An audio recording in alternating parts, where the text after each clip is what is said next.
Profit किसी भी company का रिवॉर्ड होता है। आपने कोई भी गुड्स एंड सर्विसेज प्रोड्यूस की हैं, प्रोड्यूस करने के बाद आपने उन्हें मार्केट में सेल कर दिया है।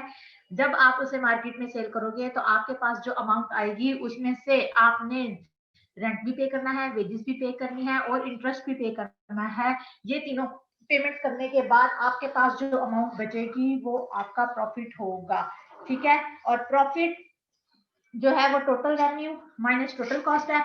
टोटल रेवेन्यू क्या होता है, कल पढ़ा है, टोटल रेवेन्यू होता है आपके पास इनकम, वो गुड्स एंड सर्विसेज जो आप सेल करते हो, आपके पास जो अमाउंट आती है वो आपका total revenue minus total cost, जो आपने अपने बिजनेस पे पैसा लगाया होता है खुद, वो आपकी कॉस्ट होती है, आपने वो भी हर हाल में पूरी करनी होती है। तो प्रॉफिट आपका होगा टोटल रेवेन्यू, जितनी भी आपने अर्निंग की है उस अर्निंग में से जब आप टोटल कॉस्ट को सब्ट्रैक्ट कर दोगे, जितने भी फैक्टर प्रोडक्शन आपने यूज किए हैं उनकी पेमेंट्स आप कर दोगे, तो आपके पास बाकी जो अमाउंट बचेगी वो आपका प्रॉफिट होगा।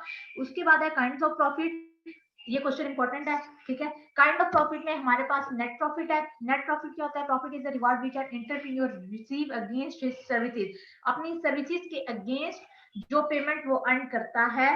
सर्विसेज मतलब उसने अपनी सर्विसेज लगाई किसी भी गुड्स की प्रोडक्शन में, उसके अगेंस्ट जो पेमेंट उसे मिलेगी वो उसका नेट प्रॉफिट होगा। मैम उसके अगेंस्ट क्या मतलब, किस तरह अगेंस्ट उसके? आपने सर्विसेज प्रोड्यूस की, प्रोड्यूस करने के बाद उन्हें सेल तो करोगे ना, सेल करने के बाद जो आपके पास अमाउंट आएगी वो आपका नेट प्रॉफिट होता है। सर्विसेज के अगेंस्ट जो आपको पेमेंट मिलती है, सर्विसेज की प्रोडक्शन करने के बाद जब आप उसे मार्केट में सेल करने के लिए लेकर जाओगे, सेल करने के बाद जो अमाउंट आपके हाथ में आएगी वो आपका नेट प्रॉफिट होगा। अब नेट प्रॉफिट किस तरह से होगा, आपको पेमेंट मिल गई, पेमेंट मिलने के बाद आपने उसमें से कॉस्ट भी लोगों की पे करनी होगी, आपने उसमें से कॉस्ट भी निकालनी होगी कि आपने अपना पैसा कितना लगाया है, आप पहले अपना पैसा पूरा करोगे। नेट प्रॉफिट, आपने जो भी सर्विसेज प्रोड्यूस की उनको जब आप मार्केट में सेल करने के लिए लेकर जाओगे, सेल करने के बाद जो अमाउंट आपके पास आएगी उसमें से रेंट, वेजेस, इंटरेस्ट और जितनी भी दूसरी पेमेंट्स आपने करनी है वो सारी पेमेंट्स करने के बाद जो अमाउंट आपके पास बचेगी वो आपका नेट प्रॉफिट होगा।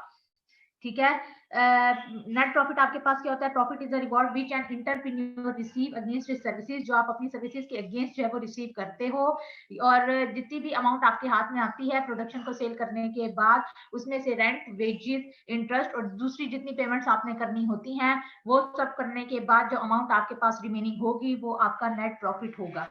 ग्रॉस प्रॉफिट, मैम जी नेट जी, प्रॉफिट का फार्मूला भी यही होगा ना कि total revenue minus total cost? हाँ जी, यही होगा। सही, थैंक यू।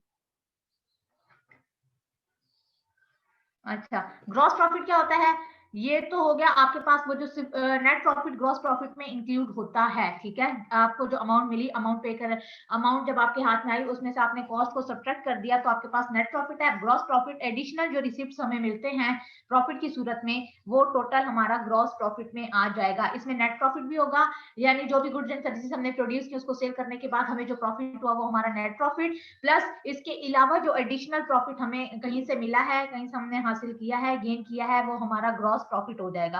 अब ग्रॉस प्रॉफिट की आगे उन्होंने टाइप्स बताएंगे समझाने के लिए। सबसे पहले रेंट ऑफ ओन फर्म, अगर आपकी अपनी फर्म है, ठीक है, आपकी अपनी जमीन थी, आपकी अपनी बिल्डिंग थी जिस पर आपने काम स्टार्ट किया है, तो वो उसका जो आपने रेंट किसी और को पे करना था वो अब आप किसी और को पे नहीं करोगे, क्योंकि वो रेंट आपका बच गया, तो वो जो रेंट आपका बचा वो आपका एक किस्म का प्रॉफिट बन गया। Rent of own firm, if the land is ownership of the entrepreneur then the rent of this land will be included in the profit. अगर ओनरशिप की अपनी कोई जमीन है, उसी जमीन पर उसने काम स्टार्ट कर दिया है, तो किसी और से अगर वो जमीन लेता और उसको रेंट पे करता, तो अब जब जमीन उसकी अपनी है, अपनी जमीन पर जब उसने काम स्टार्ट किया है तो उसे किसी और को रेंट पे नहीं करना पड़ेगा, वो रेंट जो उसने किसी और को पे करना था वही रेंट उसका प्रॉफिट बन जाएगा। ठीक है, उसके बाद सेकंड है wages to entrepreneur. Implicit cost मैंने आपको पढ़ाई थी, जहां बताया था कि एक तो वो किसी दूसरे की सर्विसेज तो हम लेते ही हैं, इसके अलावा अपने बिजनेस पे जब हम अपनी सर्विसेज या अपनी एबिलिटी को यूज करते हैं वो हमारी एक्सप्लिसिट कॉस्ट होती है। उसको वो कॉस्ट मतलब हमें किसी दूसरे को पे नहीं करना पड़ता, वो एक तरह से हमारी इनकम जो है वो सेव हो जाती है। तो वेज टू इंटरप्रेन्योर का भी यही है कि अगर ऑनरशिप कोई भी सर्विस अपनी फर्म के लिए खुद कर सकता है तो वो काम खुद करेगा, किसी दूसरे को उसके सपोज अगर आप अकाउंट काम जानते हो तो अकाउंट की सीट आप खुद संभाल लोगे तो अकाउंट के लिए आपको अकाउंटेंट हायर नहीं करना पड़ेगा। तो अकाउंटेंट को जो 80-90,000 आपने पे करना था वो आपका सेव हो गया है, तो वो अब आपको किसी दूसरे को नहीं देना पड़ेगा, वो आपका प्रॉफिट बन गया। ठीक है, उसके बाद है इंटरेस्ट ऑफ कैपिटल। अगर आपने बैंक से इंटरेस्ट लोन लिया ही नहीं, आपके पास अपना इतना पैसा था कि आप इजीली अपने बिजनेस पे इन्वेस्ट कर सकते हो, तो वो जो इंटरेस्ट आपने बैंक को पे करना था वो अब आपको बैंक को पे नहीं करना पड़ेगा, वो भी आपका एक तरह से प्रॉफिट बन गया। ठीक है, उसके बाद कॉन्टिजेंट प्रॉफिट क्या होता है? एक जो आजकल एक काम चल रहा है, ऑनलाइन जो है वो मार्केटिंग स्टार्ट हुई है कि कोई भी थर्ड पार्टी आके किसी भी कंपनी की कोई भी प्रोडक्ट सेल करते हैं तो उस पर कमीशन मिलता है। तो ये भी उसी तरह से है कि ऑनर ने खुद वो काम जो है वो नहीं किया कि उसने अपनी कोई भी सर्विस जो है वो यूज नहीं की, अपनी सर्विस उसने यूज नहीं की, लेकिन फिर भी उसे कहीं से प्रॉफिट गेन हो गया है, तो वो भी उसका ग्रॉस प्रॉफिट होगा। जैसे आपकी कोई प्रोडक्ट थी, आपने खुद अपनी प्रोडक्ट की मार्केटिंग नहीं की क्योंकि आपका बिजनेस इतना फैला हुआ था, आप और कामों में लगे रहे और उस प्रोडक्ट की आपने मार्केटिंग नहीं की, एडवर्टीजमेंट उसकी नहीं की, लेकिन किसी थर्ड पार्टी ने, आपकी फर्म का नेम था, ठीक है, आपकी फर्म का जो प्रॉफिट था वो बहुत हाई लेवल पर जा रहा था, तो किसी थर्ड पार्टी ने ये रिस्क लिया और आपकी उस प्रोडक्ट को सेल करवाने में आपकी हेल्प की है। ठीक है, आपने कोई सर्विस नहीं दी, लेकिन किसी और ने आपकी वो चीज सेल करवा दी है और उससे जो आपको प्रॉफिट गेन होगा वो भी ग्रॉस प्रॉफिट में आ जाएगा। समझ आ गई है? तो प्रॉफिट के लिए मैम जो थर्ड पार्टी ने सेल करवाई उसे क्या फायदा होगा फिर? उसे कमीशन मिलता है, उन्हें भी फायदा होता ओके है। हाँ ओके जी, मैम। ठीक है, तो लेकिन इन्होंने मैम खुद तो जो कोई कोशिश। जी जी, जो कमीशन है वो हम देंगे या फिर वो जो है जो हमारा प्रोडक्ट है उससे हाई रेट पे सेल्स करेंगे और फिर कस्टमर ही वो कमीशन पे करेगा? नहीं वो आप पे करोगे। तो मैम ये तो लॉस नहीं हुआ? नहीं नहीं, आपने आपकी जो प्रोडक्ट थी वो उन्होंने हाई प्राइस पे ही सेल किया। आपने अपनी प्रोडक्ट की जो प्राइस है वो हम रखते ही उस बेस पे हैं कि हमारी जितनी भी कॉस्ट है वो इजीली कवर हो जाए। ठीक है, अब वो हाई प्राइस पे उन्होंने सेल कर दी तो प्रॉफिट आपको हुआ ना, उस प्रॉफिट में से आधा जितना भी आप उसके साथ आपने पहले से डिसाइड किया वो होगा, उसमें 10% अपने प्रॉफिट का 10% आप उससे एज ए कमीशन पे कर दोगे बस। सपोज अगर आपको उस प्रोडक्ट के सेल होने से 30% प्रॉफिट हुआ है तो उसमें से 10% आपने उसको दे दिया, पीछे 20% प्रॉफिट तो आपके पास है ना। हालांकि आपने उस प्रोडक्ट को सेल करने में अपनी कोई भी सर्विस नहीं दी। ठीक है, आपने कोई काम नहीं किया उस प्रोडक्ट को सेल करने में, आपकी प्रोडक्ट को सेल करवाया किसी थर्ड पार्टी ने। ठीक है, आपने काम नहीं किया उसे सेल करने में, किसी थर्ड पार्टी ने करवाया है, तो उससे भी अगर आपको प्रॉफिट हुआ है तो आपका ग्रॉस प्रॉफिट है, उस प्रॉफिट में से 10% 5% जितना भी आप डिसाइड होता है वो पे करना होता है। यस मैम, आ गई समझ। मैम जो जब सेल करवाने वाला है उसको जो कमीशन मिल रहा है उसको क्या कहेंगे, उस प्रॉफिट को? कौन सा कमीशन? जो सेल करवाने वाला यानी कि मार्केटिंग कर रहा है उसको तो वो कमीशन मिल रहा है, उस कमीशन को उसके पॉइंट ऑफ व्यू से क्या कहेंगे? वो उसका नेट प्रॉफिट है। सही। उसके पॉइंट ऑफ व्यू से उसका नेट प्रॉफिट है, उसमें से उसने अपनी जितनी भी कॉस्ट है वो कवर कर लेनी है और बाकी जो अमाउंट बचेगी वो उसका प्रॉफिट। ओके। जैसे प्रॉपर्टी डीलर्स वगैरह हैं, किसी घर किसी और का होता है, सेल कोई और करवा रहा होता है और उस पर वो कमीशन ले रहे होते हैं, तो ये उस तरह की एग्जांपल, उस तरह का ये पॉइंट है। आप समझ आई? मैम लेकिन वो दोनों पार्टी से लेते हैं, यूजुअली आजकल यही होता है। हाँ जी, क्योंकि जिसकी है, जिसकी जाती मलकियत है, उसने तो खुद कोई काम नहीं किया ना, काम तो कोई दूसरा कर रहा है, मेहनत तो कोई दूसरा कर रहा है उसकी चीज को सेल करने के लिए, तो अचानक से इस तरह का जो प्रॉफिट आपको गेन हो जाता है वो कॉन्टिजेंट प्रॉफिट कहलाता है। 5th नंबर पे है मोनोपोलिस्टिक प्रॉफिट। मोनोपोलिस्टिक प्रॉफिट कल बताया था, मोनोपोली क्या होती है? मोनोपोली जो है वो एक फर्म होती है, एक इंडिविजुअल फर्म होती है मार्केट में जो खुद ही एक ही चीज की प्रोडक्शन कर रही होती है, कि इसके अलावा कोई भी क्लोज सब्स्टिट्यूट मार्केट में उसकी गुड का अवेलेबल नहीं होता, तो वो जिससे जो कीमत चार्ज करना चाहेगी वो चार्ज करेगी, अपनी मर्जी से वो प्राइसेस कम भी करेगी, अपनी मर्जी से वो प्राइसेस ज्यादा भी करेगी। तो उसका जो सेलर होता है, बेचने वाला होता है, उसे बोलते हैं मोनोपोलिस्ट। तो ये उससे ही निकला है मोनोपोलिस्टिक प्रॉफिट, यानी एक मोनोपोलिस्ट अपनी प्रोडक्ट को सेल करने के लिए जितनी चाहे मर्जी हाई प्राइस चार्ज करे और एक ही गुड की वो डिफरेंट लोगों से डिफरेंट प्राइस से चार्ज करता है, तो इस तरह से भी वो प्रॉफिट गेन कर सकता है और इस तरह से जो प्रॉफिट वो गेन करेगा वो भी ग्रॉस प्रॉफिट में इंक्लूड होगा। मोनोपोलिस्टिक प्रॉफिट, ठीक है, पहले मोनोपोली कल मैंने आपको पढ़ाया था कि मोनोपोली क्या होती है, जिसमें एक इंडिविजुअल फर्म होती है, कोई भी क्लोज सब्स्टिट्यूट नहीं होता मार्केट में, वो जो भी गुड प्रोड्यूस कर रही होती है, और गवर्नमेंट जब एक इंडिविजुअल फर्म है तो वो प्राइस अपने हिसाब से डिसाइड करती है, गवर्नमेंट इंटरफेयर नहीं करती, ठीक है। तो फिर वो सेम गुड की डिफरेंट लोगों से डिफरेंट प्राइस जो चार्ज कर रही होती है, वो उस हिसाब से वो अपना प्रॉफिट जो वो गेन करती है। अगर उसने अपनी सेल इंक्रीज करनी है तो वो प्राइसेस कम कर देगी, क्योंकि प्राइसेस कम करेगी तभी सेल भी इंक्रीज होगी, और अगर वो प्रॉफिट गेन करना चाह रही है तो फिर वो प्राइसेस हाई कर देगी। और यहाँ पे जो डेफिनेशन है वहां पे है, if an entrepreneur is the monopolist, अगर एक एंटरप्रेन्योर जो प्रोडक्शन कर रहा है वो एक मोनोपोलिस्ट है, यानी एक उसकी इंडिविजुअल फर्म है मार्केट में, then he will sell the goods on the high prices, तो वो फिर अपनी जो गुड्स हैं उन्हें हाई प्राइसेस पर सेल करेगा, और उन हाई प्राइसेस से वो जो प्रॉफिट गेन करेगा वो उसका ग्रॉस प्रॉफिट होगा, यानी उसमें उसका नेट प्रॉफिट भी पूरा हो रहा है प्लस ग्रॉस प्रॉफिट भी, तो ये दोनों इसमें इंक्लूड होंगे, ग्रॉस प्रॉफिट इंक्लूड होगा, ग्रॉस प्रॉफिट में नेट प्रॉफिट भी इंक्लूड होता है। क्लियर हो गया? काइंड ऑफ प्रॉफिट हमारी हो गई, क्लियर है? किसी को कोई Yes, समझ? ma'am. चल अब आ जाओ नेक्स्ट।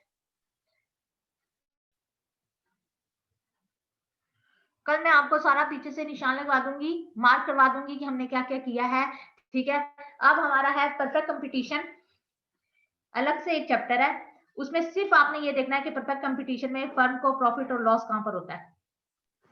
मैम मैं आप इतना सिलेबस काफी नहीं है। नहीं बस ये लास्ट चैप्टर, उसके बाद काफी है, अभी खत्म हो जाएगा। Page number 213। मैम चाहे यार, लेकिन आज बस बहुत है मैम, इतना सारा सिलेबस हुआ है। हो जाएगा, टेंशन ना लो, ऐसे हो जाएगा, मिनट लगेगा। मैम मैम एक चैप्टर याद करने में 2 दिन लग जाते हैं।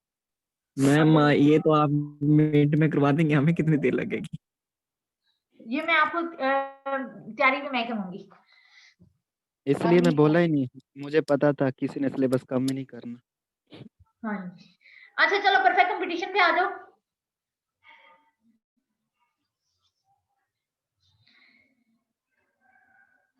परफेक्ट कंपटीशन 213 पे है। Yes, आप ma'am. इसके पीछे कर दीजिए।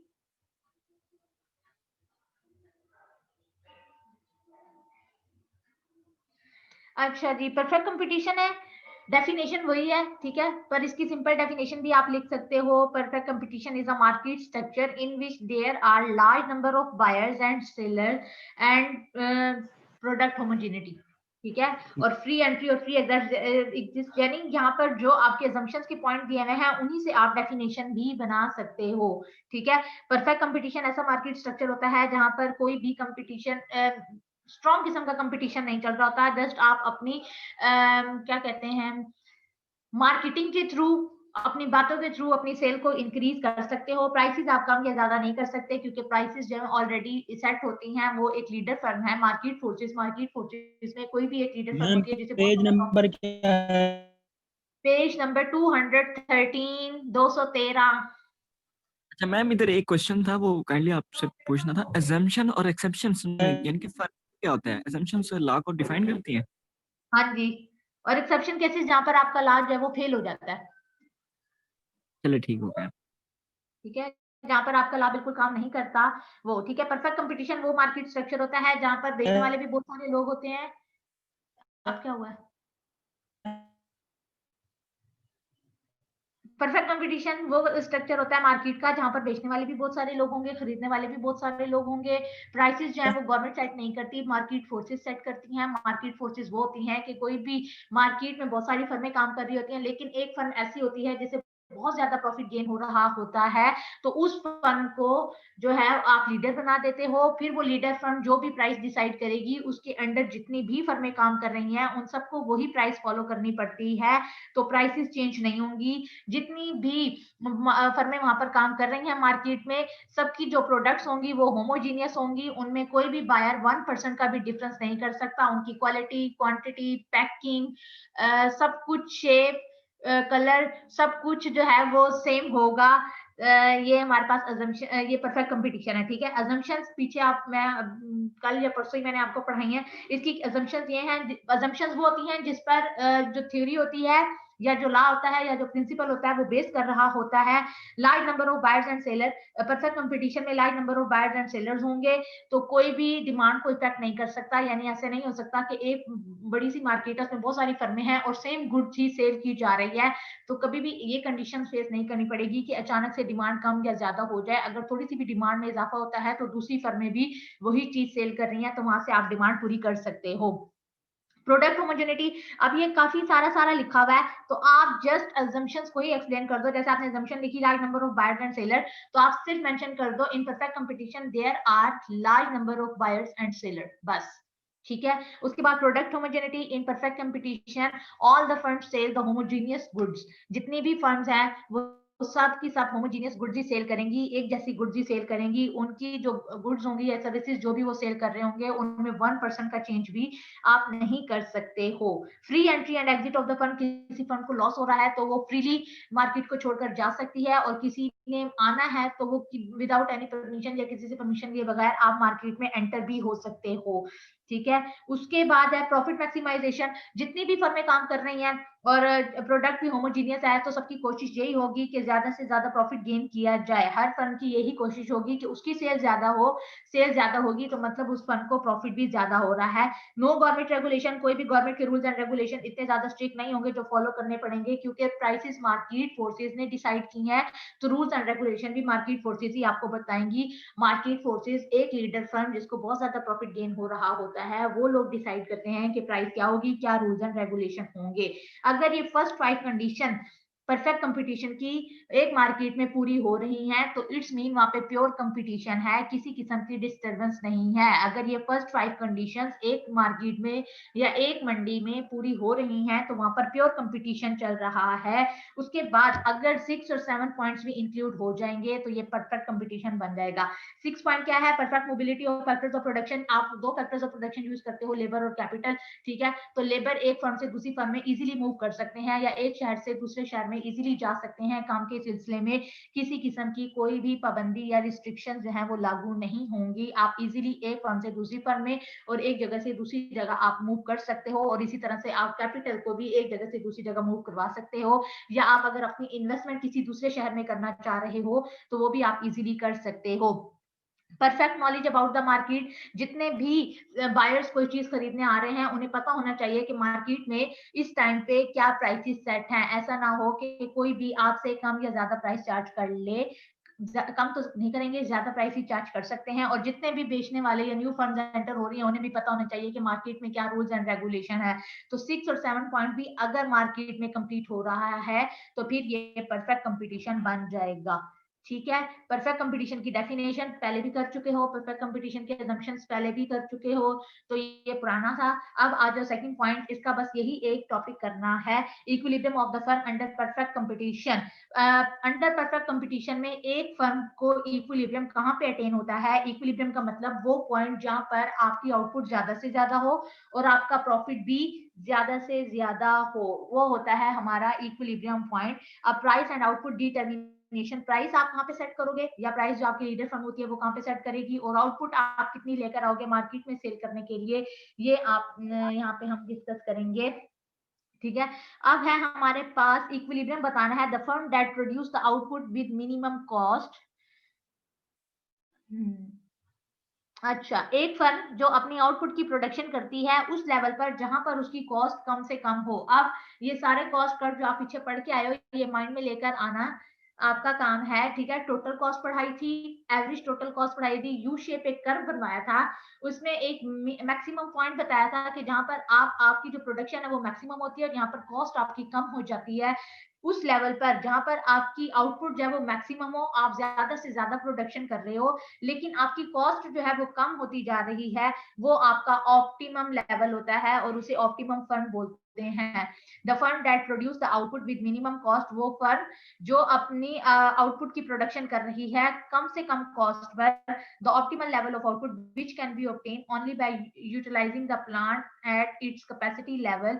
जो भी आपके पास 1 2 3 4 जितने भी आपके पास प्लांट हैं उनको आप ज्यादा से ज्यादा यूज करके उससे आप ज्यादा से ज्यादा प्रोडक्शन जो है वो कर रहे हो, और प्रोडक्शन जितनी ज्यादा आप कर रहे हो उतनी ही कॉस्ट आपकी कम होती जा रही है। तो इसका मतलब आपकी जो फर्म है वो ऑप्टिमम फर्म है, यानी बेस्ट फर्म है, जहां पर आप प्रोडक्शन ज्यादा से ज्यादा कर रहे हो लेकिन आपकी कॉस्ट पहले से कम होती जा रही है, तो वो ऑप्टिमम फर्म कहलाएगी।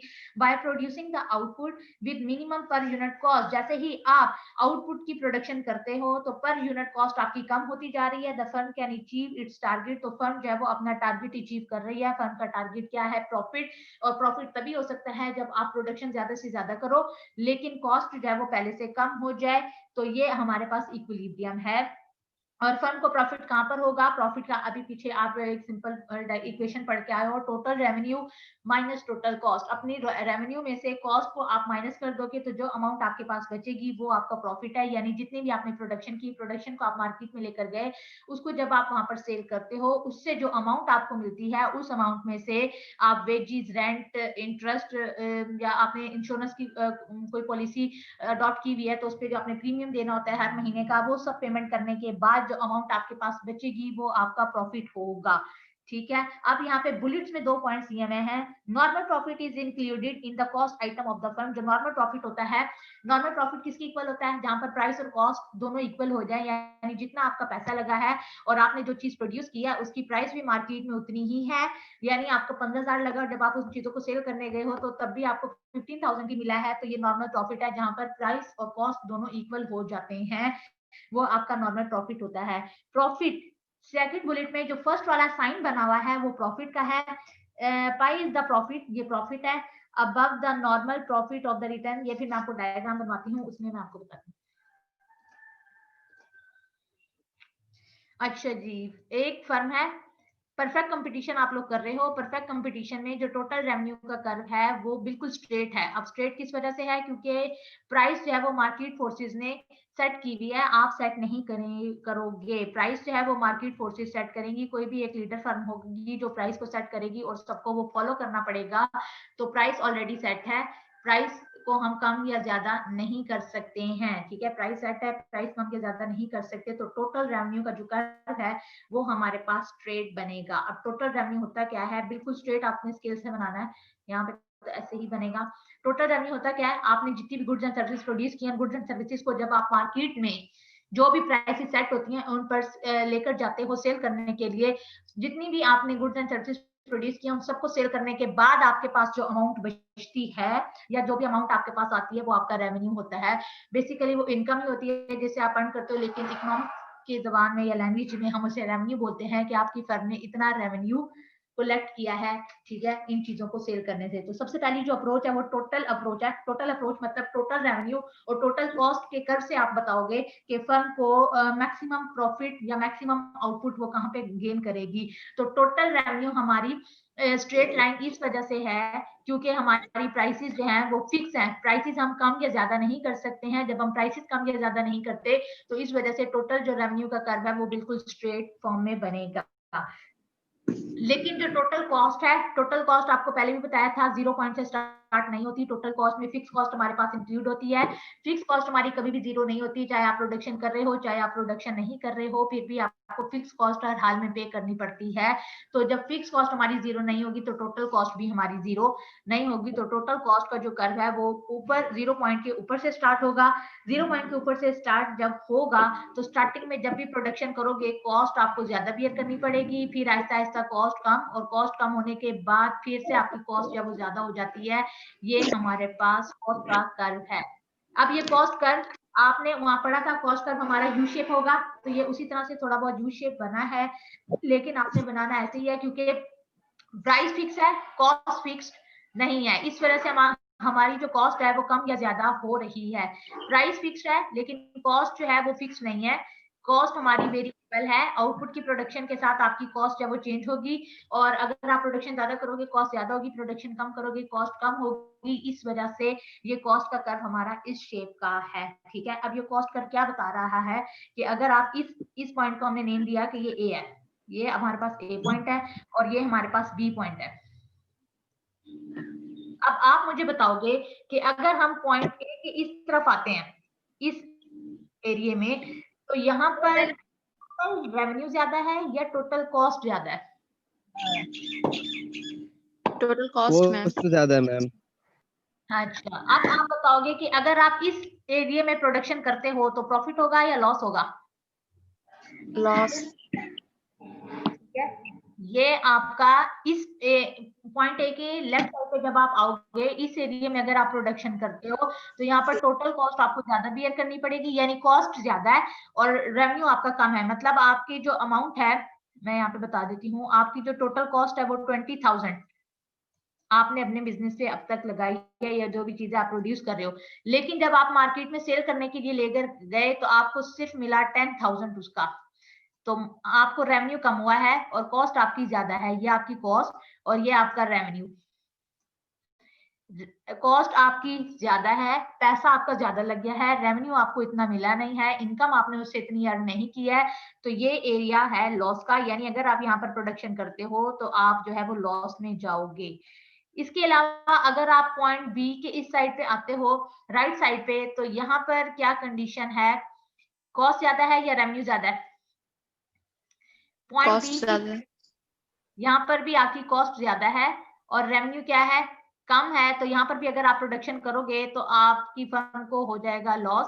तो यहाँ पर भी हम प्रोडक्शन ज्यादा नहीं करते। ये एक वो पॉइंट है मैक्सिमम लेवल, जहां पर आप जितनी ज्यादा प्रोडक्शन करोगे उतना ही ज्यादा आपकी फर्म को प्रॉफिट होगा। ये आपका इक्विलिब्रियम लेवल ऑफ प्रोडक्शन है या ऑप्टिमम फर्म का लेवल है, जहां पर आप जितनी ज्यादा प्रोडक्शन करोगे आपकी फर्म को प्रॉफिट होगा, लॉस नहीं होगा, क्योंकि यहाँ पर हमारे पास टोटल रेवेन्यू ज्यादा है और टोटल कॉस्ट हमारे पास बहुत ज्यादा कम है। टोटल रेवेन्यू हमारे पास ज्यादा है और टोटल कॉस्ट इस पॉइंट पर कम है।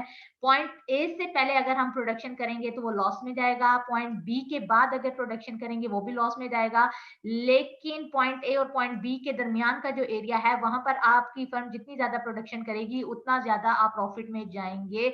ये हमारा इक्विलिब्रियम लेवल है। ठीक है, ये इक्विलिब्रियम लेवल है। यहाँ पर ये 1 और ये 2, इन आउटपुट 1 की प्रोडक्शन पर भी लॉस हो रहा है, आउटपुट 2 की प्रोडक्शन पर भी लॉस हो रहा है, लेकिन ए और बी के दरमियान वाला जो एरिया है वहां पर आप जितनी भी प्रोडक्शन करोगे वो आपका इक्विलिब्रियम लेवल है, ऑप्टिमम लेवल है, जहां पर आप ज्यादा से ज्यादा प्रोडक्शन करोगे तो कॉस्ट आपकी पहले से कम होती जाएगी। ठीक है, ये सिर्फ इतना सब टॉपिक था जिसके लिए आप इतना शोर कर रहे थे। टोटल अप्रोच क्या होती है? According to this approach the firm will be in equilibrium. Total approach, इस अप्रोच के मुताबिक एक फर्म उस टाइम में इक्विलिब्रियम पे होगी when the difference between total revenue and total cost is maximum. जहां पर टोटल रेवेन्यू और टोटल कॉस्ट का डिफरेंस मैक्सिमम होगा, यानी टोटल रेवेन्यू ज्यादा और टोटल कॉस्ट कम होंगी, तो इस पॉइंट पर एक फर्म जो है वो ज्यादा से ज्यादा प्रॉफिट गेन कर रही है।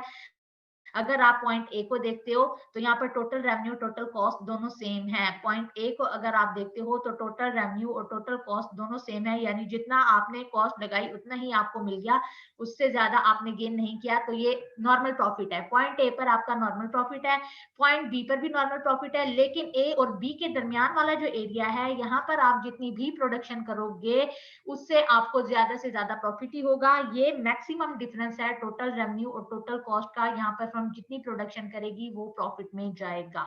क्लियर हो गया मैम? ये पूरा ग्राफ हम शॉर्ट रन कॉस्ट के पॉइंट ऑफ व्यू से देख रहे हैं ना, क्योंकि लॉन्ग रन के अंदर तो वो फिक्स्ड कॉस्ट होती नहीं है। हाँ जी, ये पूरा जो है ये शॉर्ट टाइम पीरियड के हिसाब से है। सही। मैम ये जो आपने अभी कहा है कि ये है नॉर्मल प्रॉफिट, जी जी, लेकिन यहाँ पे तो आपने ये कहा नॉर्मल है कि यहाँ पर। हाँ जी बोलो। सिर्फ इस पॉइंट पे नॉर्मल है।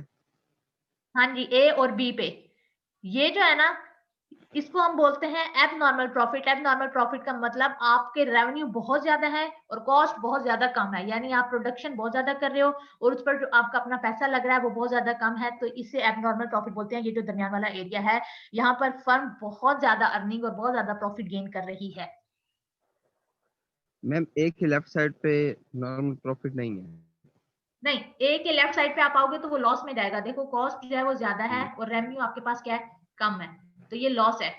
ए पॉइंट पे टोटल रेवेन्यू टोटल कॉस्ट आपके दोनों बराबर हो गए, तो ये नॉर्मल प्रॉफिट है, यानी फर्म को प्रॉफिट हो रहा है पर नॉर्मल है।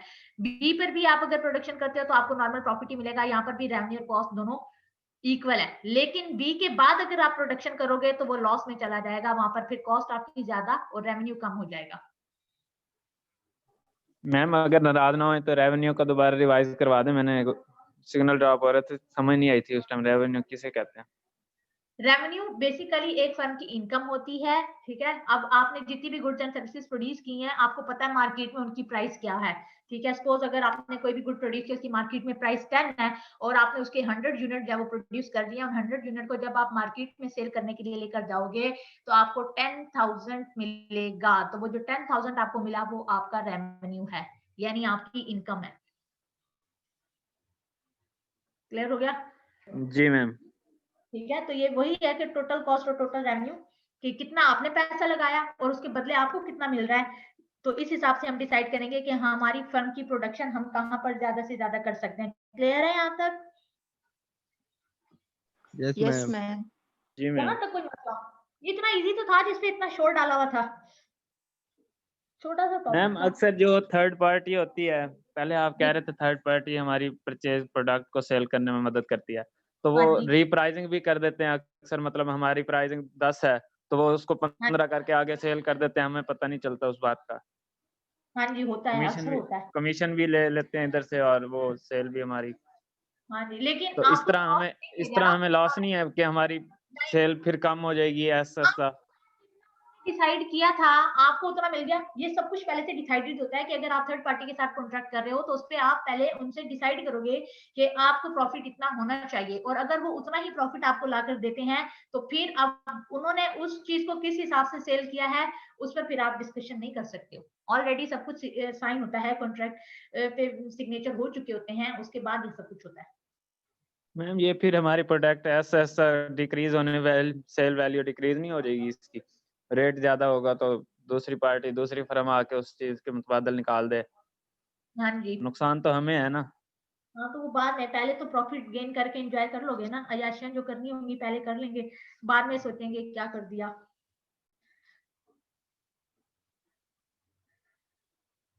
क्लियर है यहाँ तक? Yes ma'am. चलो अब कोई क्वेश्चन? डायग्राम है, जी, डायग्राम को क्या करना है? इसके नीचे जो वजात की वो करनी है। हाँ जी, वो आप अपनी भी कर सकते हो, इन पॉइंट्स को एक्सप्लेन कर दो सिंपल। इस डायग्राम की समझ आ गई है? जी मैम। हाँ, इसको अपनी वर्डिंग में एक्सप्लेन कर दो, या अगर नीचे से आप करना चाह रहे हो उसको एक्सप्लेन करना है तो उसको एक्सप्लेन कर दो।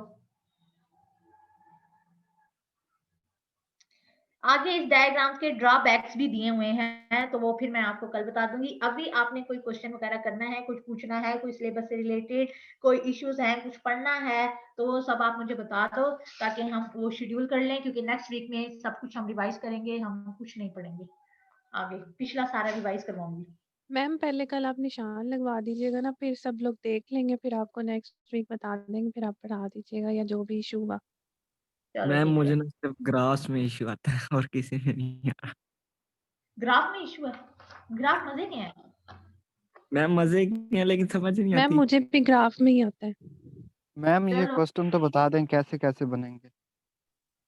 क्वेश्चन मैं आपको बता देती हूँ टाइम। अच्छा, परफेक्ट कंपटीशन का जो आज क्वेश्चन ये भी पढ़ा है ना, ये आपको जी परफेक्ट कंपटीशन की डेफिनेशन, इसकी जी assumption और equilibrium of the firm under perfect competition, ये इसी तरह से क्वेश्चन आ जाएगा बस। नहीं मैम, वहाँ एक्सरसाइज में तो घुमा फिरा के दिए होंगे ना। नहीं, मैं सीधे सीधे दूंगी, एक्सरसाइज में से मैंने नहीं देने।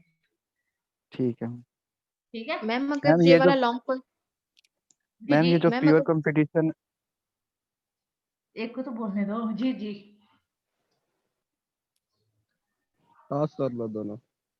खुदा आप बोल लो, आप ही थे ना। अच्छा यस मैम, अगर ये वाला हाँ। लॉन्ग क्वेश्चन आ गया कि definition plus assumptions plus equilibrium वाला, तो फिर हम ड्रॉबैक्स तक करेंगे। नहीं, ये मैं आपको कल बताऊंगी आप कहाँ तक करोगे, क्योंकि इसकी एक अप्रोच रहेगी मार्जिनल अप्रोच। नेक्स्ट पेज पे 215 पे छोटी सी डायग्राम है, उसके साथ फिर मैं आपको बताऊंगी ये किस तरह पे, मतलब ये जो क्वेश्चन है ये आप लॉन्ग क्वेश्चन के लिए ही प्रिपेयर करोगे। परफेक्ट कंपटीशन वाला चैप्टर, परफेक्ट कंपटीशन की डेफिनेशन, अजम्पशन और ये इक्विलिब्रियम, इसका आप लॉन्ग क्वेश्चन के लिए प्रिपेयर करोगे, ये शॉर्ट में नहीं आ सकता। ठीक है ओके मैम मैम। और ये लॉन्ग आएगा? मैम आपने जी, ये लॉन्ग आएगा। आप अब ये तो मैम देंगे? आएगा कि नहीं आएगा। मैम मैम बता आप देना मिड का easy हो सिलेबस जो जाएगा। कह रहे थे सारे लॉन्ग आएंगे, तो फाइनल में भी इस तरह सारे लॉन्ग आएंगे या शॉर्ट भी हैं? देखते हैं कैसे बनता है पेपर। मे मैम भी अभी सारे जो है लॉन्ग ना आ वो जाओ। एक ही पेपर है, एक ही पेपर है, वो सर ने कहा है। सर ने कहा एक ही पेपर है, जी, कंफर्म है ये? शुक्र है। Yes Ehsan ma'am. भट्टी साहब ने ये कहा है। दो ये पेपर आमिर हैं। झूठ बोलता है मैम, इसका कोई पता नहीं है, इस पे भरोसा ना करना। सारा दिन लेकिन हमें डराता रहता है, फिर बाद में कहता है एक पेपर है। कुछ भी हो सकता यार है अरे टाइम सिया पे। पे भरोसा नहीं कर सकते आप। सर ने मुझे कर कॉल सकते की थी जब ये नोटिफिकेशन आया था, तो उन्होंने कहा कि एक ही पेपर होगा। तो इस तरह है, अभी क्या पता क्या होता मिड है। मिड का होगा, फाइनल का होगा, ये बता दे। मिड का होगा, एक ही फाइनल होगा, का या होगा। मिड फाइनल जो भी होगा 80 मार्क्स का होगा। 100 मार्क्स का मतलब होता है ना, तो 80 का होगा जो भी होगा कंप्लीट। हाँ जी, मतलब मिड और दोनों फाइनल दोनों एक इंक्लूड। बनेगा आपका। अब वो आगे अगर समझ। मैम अगर वो 80 मार्क का बनता है तो आप फिर कैसे देंगे? वो लॉन्ग शॉर्ट देंगे या एमसीक्यूज भी होंगे? क्या क्या सीन होगा? नहीं नहीं, मैम एमसीक्यूज नहीं सारे मैं एमसीक्यूज दे देना मैम। नहीं मेहरबानी, लॉन्ग क्वेश्चन दूंगी। ऐसे बैठ के चुप करके आप भी करते रहना, मुझे भी सुकून मिलेगा। मैम ये मैम बताएं, वो शॉर्ट ना शीट्स हम देना, खुद सारे लाएंगे? लॉन्ग दे देना। हाँ जी बोलो। ये सही है। मैम शीट्स हम खुद लाएंगे या आप देंगे? ना, शीट्स आपको डिपार्टमेंट से मिलेंगी, आपने क्यों लेकर आनी है? शुक्र है, फेस में से कुछ तो फायदा होगा। मैम ये आप घर मुझे से लिख के 20 ले नंबर आता ना मैम। जी मैम आप मुझे 20 मार्क्स पूरे देंगी, मेरी एक भी अटेंडेंस शॉर्ट नहीं है। अल्लाह देखते हैं।